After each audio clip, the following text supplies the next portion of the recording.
नागपुर के सदर पुलिस थाना अंतर्गत VCA चौक के पास एक चाय की दुकान पर पुरानी रंजिश और शक के चलते एक युवक पर जानलेवा हमला किया गया। आरोपी ने 5 साल पुरानी बात का बदला लेने के लिए इस वारदात को अंजाम दिया।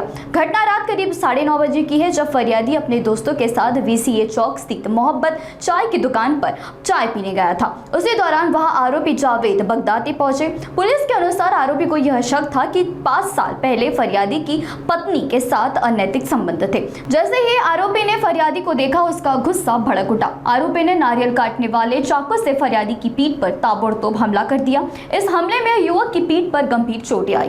घटना के तुरंत बाद पीड़ित ने सदर पुलिस स्टेशन में शिकायत दर्ज कराई। पुलिस ने आरोपी के खिलाफ मामला दर्ज कर आगे की जांच शुरू कर दी है। पोलीस स्टेशन सदर हद्दीमध्ये मोहब्बत जे चहाचे दुकान आहे VCA चौकामध्ये, त्या ठिकाणी ही घटना झालेली आहे। दिनांक 9/5/2026 रोजी रात्री 9:30 वाजता दरम्यान जी आहे ही घटना घडलेली आहे।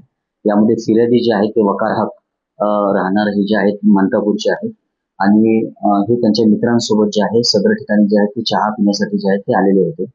तर त्यांचेच परिचित जे आहेत एक यामधले जे आरोपी आहेत जावेद बगदादी म्हणून, तर हे जे आहेत त्यांच्या गाडीने आले आणि हे चहा पित असताना त्यांचा त्या जे फिर्यादी आहेत त्यांचा त्यांच्या पत्नीसोबत मागील 5 वर्ष अगोदर अफेअर असल्याचा जो संशय आहे, त्या संशयाच्या कारणावरून जे आहे त्यांनी नारळ कापण्याचं जे शस्त्र आहे त्या शस्त्राने जे आहे त्यांना मारण्याचा प्रयत्न केला। त्यामध्ये जे आहे त्यांना पाठीवरती जे आहे म्हणजे थोडक्यात जो आहे तो ज्याला जखम म्हणतात ती झालेली आहे।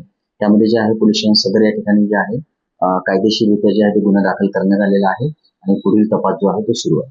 तर आरोपी काय कामधंदे करतो आणि फिर्यादी काय कामधंदे करतो माहिती आणि यांचं काही वार्षिक रेकॉर्ड वगैरे आहे का? याच्या संबंधाने जे आहे सदरचा जो आरोपी आहे त्याच्या संबंधाने सुद्धा जे आहे तो हे दोन्ही लोक जे आहेत बाहेरचे आहेत। एक जे आहेत ते मानकापूरचे आहेत, बाकी जे मित्रमंडळी आहेत ते जफरनगर मधले आहेत।